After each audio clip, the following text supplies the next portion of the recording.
वणी शहरातील शिंदी कॉलनी येथून प्रतिबंधित सुगंधित तंबाखू जप्त, 1 जण ताब्यात।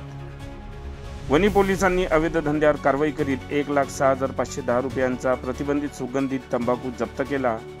ही कारवाई वणी पोलिसांनी आज दिनांक 18 फेब्रुवारी रोजी वणी शहरातील प्रभाग क्रमांक 3 शिंदी कॉलनी येथे केली।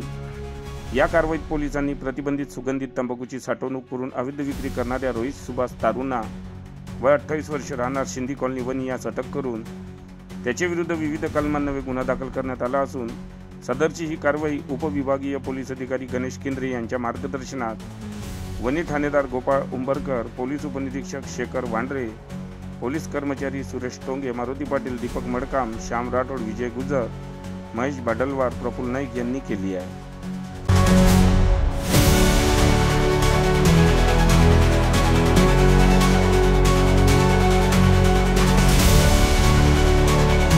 बातम्यांशी अपडेट राहण्याकरिता आजच आमच्या चॅनलला सबस्क्राइब करा आणि बेल आयकॉनवर क्लिक करा।